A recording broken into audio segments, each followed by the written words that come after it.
So you have all these ideas on the table now. Now comes the time to do an outline. So the outline is where all of these ideas are organized into a coherent story. A story with a beginning, middle, and end. Not a lot of detail. Basically, you're creating the arc of the story. And then you move on to the next step. Well, the outline is, of course, the mini version of the script, so you can see the flaws in it, and you should go through each scene. How am I emotionally involved in that scene? What is it saying? Is there new information? Have I already said that information? Is the character doing something again, but just grander than what they did in a previous scene? Do the outline. I'm saving you time. Trust me. From the outline, we move on to the treatment. And the treatment is simply taking the bullet points from your outline and fleshing them out into a more coherent, more complete set of story points. This is maybe a page or two or a couple of paragraphs, but again, it really forces you to think about every detail of your story. It's developing it.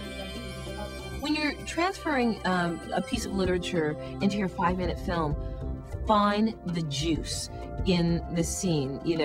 Just get to it. What is it?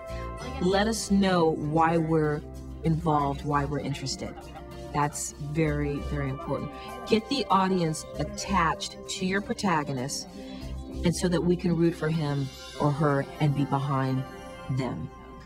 Your treatment should describe what you intend to do and why, and your scene must be developed so it stands alone, with a setup, the development of conflict and crisis, and then a resolution. In other words, a beginning, a middle, and an end.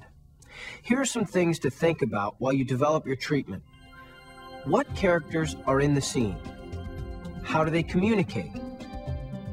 How will this scene deepen your audience's understanding of the characters and their relationships? How will the audience feel the emotion you intend?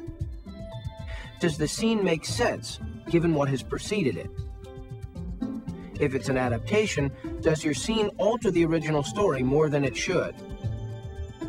And what setting have you chosen to illustrate this storyline? The best way to answer these questions is to work within your production team framework. Ask questions of each other, politely state your opinion, and offer suggestions. Defend and explain your choices and changes, but be open to constructive criticism and feedback. And finally, keep a record of suggestions and ideas your team wants to include in your treatment. With a finished treatment in hand, it's time to prepare your pitch.